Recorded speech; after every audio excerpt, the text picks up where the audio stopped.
اصل خیر یہ نہیں بیٹا کہ کسی بھوکے کو 1 روپیہ دے کر مدد کر دی، بلکہ اصل خیر کسی بھوکے کو اس وقت 1 روپیہ دینا ہے جب تمہیں بھی ویسے بھوک لگی ہو اور تمہارے پاس اس 1 روپیے کے علاوہ اور کوئی چیز نہ ہو۔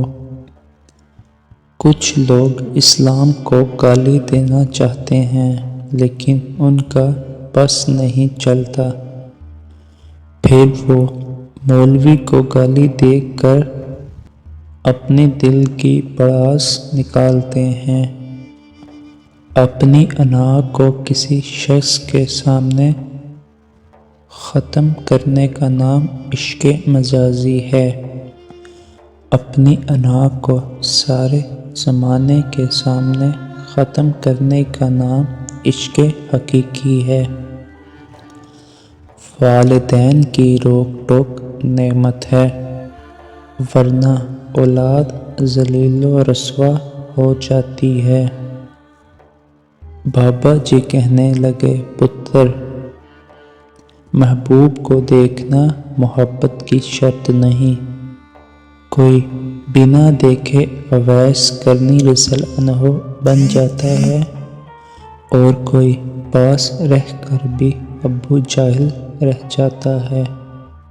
مجھے فرانس کے ملاحوں کی یہ بات بہت اچھی لگتی ہے، جب سمندر میں اترنے لگتے ہیں تو بہت مختصر سی دعا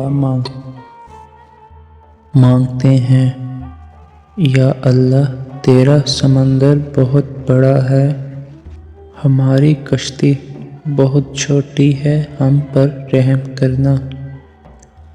نیکی کمانے کا بہترین وقت جوانی ہے۔ افسوس کی بات یہ ہے کہ ہم محبت کا پہلا قدم اٹھتا ہے اس وقت ہے جب وجود کے اندر سے انا کا بوریا بستر گول ہو جاتا ہے۔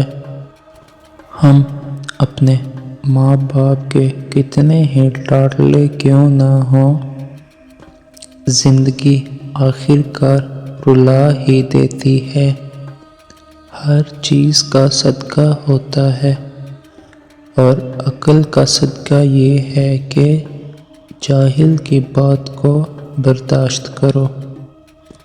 محبت کسی کے لیے اپنی جان قربان کرنا نہیں، کیونکہ جان تو اللہ کی امانت ہے۔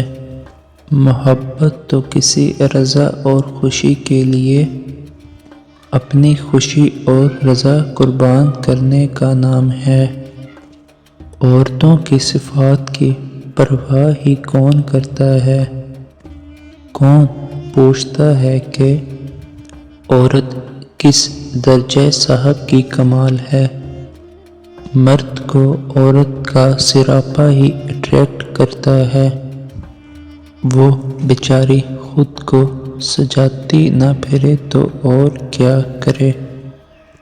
سچ بولنے کا شوق ہے تو اپنے بارے میں بولیں، دوسروں کی زندگیاں خراب مت کریں۔